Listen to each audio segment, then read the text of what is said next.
सभी व्यूवर्स को नमस्कार व्यूवर्स, मैं डॉक्टर पवन ओबराय आप सभी का स्वागत करता हूं अपने YouTube channel study with doctor Pawan Oberoi पर। तो व्यूवर्स बहुत इंपॉर्टेंट वीडियो है। क्वेश्चन पेपर मैं अपलोड कर रहा हूं सीसीएस यूनिवर्सिटी मेरठ का। अभी अप्रैल 2023 में पिछले महीने जो पेपर हुआ है प्राइवेट का, एमकॉम फर्स्ट सेमेस्टर का, एमकॉम फर्स्ट ईयर का, तो प्राइवेट में है लेकिन एमकॉम रेगुलर में फर्स्ट सेमेस्टर में है। तो सीसीएस यूनिवर्सिटी का पेपर है। तो सहारनपुर यूनिवर्सिटी के बच्चों की एक्चुअली बहुत डिमांड आ रही है, क्योंकि 10 जून के आसपास से उनके भी पेपर शुरू हैं। तो उनके यहाँ ये पेपर फर्स्ट टाइम होंगे सहारनपुर यूनिवर्सिटी के हिसाब से। तो उनकी रिक्वेस्ट पर वीडियो बना रहा हूँ। सारे पेपर अपलोड कर दिए हैं मैंने, 2-3 पेपर रह गए हैं। तो सबसे पहले मैं आप स्टूडेंट्स को कहूँगा कि study with doctor Pawan Oberoi channel subscribe करें, और उसके बाद एमकॉम अनसोल्ड पेपर्स के नाम से मेरी प्लेलिस्ट विजिट कर लीजिएगा। उसमें एमकॉम के जो हैं वो प्रीवियस ईयर क्वेश्चन पेपर्स हैं, जो मेरे को अवेलेबल होते जा रहे हैं वो मैं प्लेलिस्ट में ऐड कर देता हूं। आप पूरे ऑल ओवर इंडिया की किसी भी यूनिवर्सिटी में एमकॉम में हो, एमबीए में हो, बीबीए में, बीकॉम में, जहां भी ये पेपर चलते हैं तो ये आपके लिए क्वेश्चन पेपर हेल्पफुल रहेंगे, और आपको पता लग जाएगा कि किस तरीके के क्वेश्चंस आते हैं, उनकी लैंग्वेज क्या होती है, क्वेश्चंस का लेवल क्या है, किस किस चैप्टर से क्वेश्चन पूछे गए हैं और किस यूनिट से ज़्यादा क्वेश्चन जो हैं वो पूछे गए हैं। तो बाकी चैनल सब्सक्राइब जरूर कर लीजिएगा और अपने फ्रेंड सर्कल में जरूर शेयर कर दीजिएगा जैसे ही आपके पास वीडियो पहुंचे, ताकि उन लोगों का भी बेनिफिट हो सके और एग्ज़ाम में उनके भी अच्छे मार्क्स आ सकें। तो चलिए, पेपर है management concept and organisational behaviour. तो मैं आपको ये चीज़ बता दूं कि सीसीएस यूनिवर्सिटी मेरठ में रेगुलर में तो ये पेपर जो है 3 पार्ट में आता है। Section A very short answer type question, section B short answer type questions, और section C long answer type questions. लेकिन प्राइवेट में ये पेपर क्या है कि 10 लॉन्ग क्वेश्चन आते हैं और आपको केवल उसमें से 5 क्वेश्चन ही करने होते हैं। तो पेपर ये भी 100 नंबर का होता है प्राइवेट का, और रेगुलर का भी 100 नंबर का होता है। अंतर इतना होता है कि प्राइवेट में एक क्वेश्चन 20 नंबर का आता है, और रेगुलर में आपके 2 नंबर के 5 वेरी शॉर्ट क्वेश्चन आते हैं, 5 नंबर के 3 शॉर्ट क्वेश्चन आते हैं जिसमें से 2 ही करने होते हैं, और 10 नंबर के 3 क्वेश्चन करने होते हैं आपको, और 5 क्वेश्चंस आते हैं। तो उसमें 50 नंबर का पेपर होता है आपका यूनिवर्सिटी का एक्सटर्नल पेपर, और 50 नंबर के आपका इंटरनल एग्ज़ाम होता है सीसीएस यूनिवर्सिटी मेरठ में। अदर किसी यूनिवर्सिटी में इंटरनल एग्ज़ाम में अंतर हो सकता है। तो इस तरीके से 50 नंबर इंटरनल के और 50 एक्सटर्नल के आपके 100 नंबर हो गए। ठीक है, चलिए, तो क्वेश्चंस के पैटर्न पे आपको नहीं जाना, आपको सिर्फ क्वेश्चंस देखने हैं बेसिक आइडिया लेने के लिए, क्योंकि रेगुलर और प्राइवेट में एमकॉम में सिलेबस सेम होता है। अंतर इतना है कि पेपर पैटर्न रेगुलर और प्राइवेट का दोनों अलग अलग होता है। प्राइवेट में केवल एमसीक्यूज ही आते हैं, इस बात का आप सभी को ध्यान रखना है। चलिए, तो अटेम्प्ट एनी 5 क्वेश्चंस है ना, all questions carry equal marks. तो फर्स्ट क्वेश्चन है आपका, define management and describe it's main functions. प्रबंध की परिभाषा दीजिए तथा इसके प्रमुख कार्यों का वर्णन कीजिए। Second, what are the major personality attributes that influence the organizational behaviour. वे कौन कौन से व्यक्तित्व जन्य गुण हैं जो संगठनात्मक व्यवहार को प्रभावित करते हैं।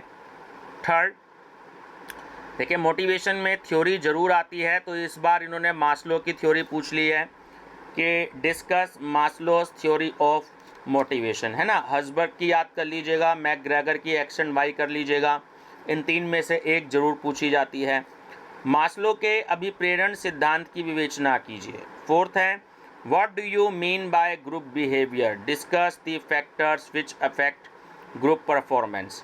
समूह व्यवहार से आप क्या समझते हैं, समूह निष्पादन को प्रभावित करने वाले कारकों का वर्णन कीजिए। Fifth, explain liquor system of management leadership. ये लीडरशिप का क्वेश्चन है, ध्यान रखिएगा। तो लीडरशिप स्टाइल या लीकर सिस्टम की थ्योरी पूछी जाती है, और भी थ्योरी हैं इसमें से, तो थ्योरी अच्छे से प्रिपेयर करके जाइएगा। Which of these you consider the most appropriate. Liquor की प्रबंध नेतृत्व प्रणालियों का वर्णन कीजिए, इनमें से आप कौन सी प्रणाली को श्रेष्ठ मानते हैं। 6, explain various traditional and modern techniques of control. Control में देखिए दो ही क्वेश्चन बनते हैं, या तो टेक्निक्स का बनता है या स्टेप्स का बनता है कि explain the various steps involve in controlling. ठीक है, कि नियंत्रण में सम्मिलित होने वाले विभिन्न चरणों की विवेचना कीजिए, तो लॉन्ग क्वेश्चन में तो दो ही बनते हैं। नियंत्रण की विभिन्न परंपरागत एवं आधुनिक तकनीकों का वर्णन कीजिए। 7. Write a detail note on decentralisation of authority. अधिकारों के विकेंद्रीयकरण पर एक विस्तृत टिप्पणी लिखिए। तो सेंट्रलाइजेशन एंड डिसेंट्रलाइजेशन दो छोटे छोटे से टॉपिक हैं। अथॉरिटी का आपका टॉपिक है, अकाउंटेबिलिटी का छोटा सा टॉपिक है। इनमें से एक क्वेश्चन आपको एग्जाम में जरूर मिलेगा। 8th है आपका discuss the major principles of staffing function. नियुक्तिकरण कार्य के प्रमुख सिद्धांतों की व्याख्या कीजिए। 9th, what do you understand by transactional analysis, discuss its importance. व्यवहारीय विश्लेषण से आप क्या समझते हैं, इसके महत्व की विवेचना कीजिए। देखिए, एक तो ये ट्रांजैक्शनल एनालिसिस का क्वेश्चन जो है आपका बहुत इंपॉर्टेंट है, हर साल पूछा जाता है। और दूसरा जो है इसके बाद एक जोहरी विंडो वाला भी ऑर्गेनाइजेशनल बिहेवियर का आपका टॉपिक है, तो आ जाता है कि write a short note on Johari window.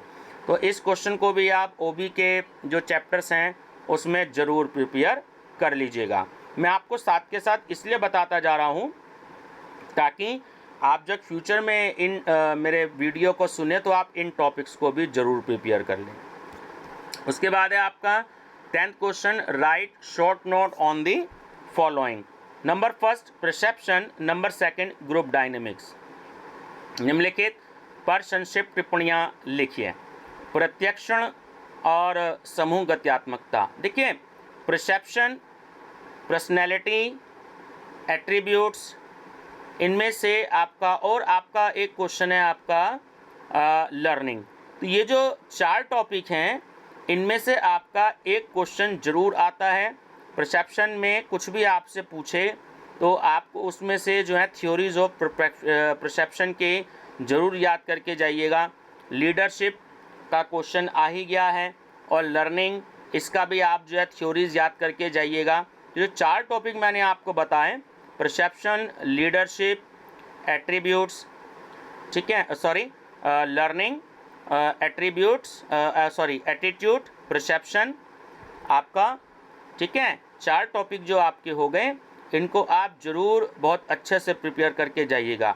Group या ग्रुप डायनेमिक्स पर क्वेश्चन जरूर आता है तो उन्होंने शॉर्ट नोट आपसे पूछ लिया है। ठीक है व्यूअर्स, एक आपका टॉपिक बचता है ऑर्गेनाइजेशनल, ये फॉर्मल कम्युनिकेशन और इनफॉर्मल कम्युनिकेशन, फॉर्मल ऑर्गेनाइजेशन और इनफॉर्मल ऑर्गेनाइजेशन।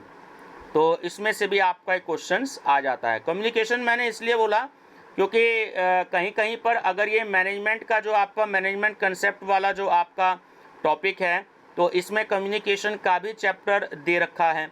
तो इसमें वो कम्युनिकेशन आपसे पूछ सकता है उसके बारे में, और आपसे जो है जो बैरियर्स ऑफ कम्युनिकेशन है और उसको जो है किस तरीके से इम्प्रूव किया जा सकता है, तो वो भी जो है आपके कम्युनिकेशन में से क्वेश्चंस को पूछ सकता है। ठीक है व्यूअर्स, मेरी तरफ से बेस्ट ऑफ लक, सहयोग आपका मिलता रहेगा और मैं भी आपके लिए फ्यूचर में ऐसी नई नई वीडियो लेके आता रहूँगा।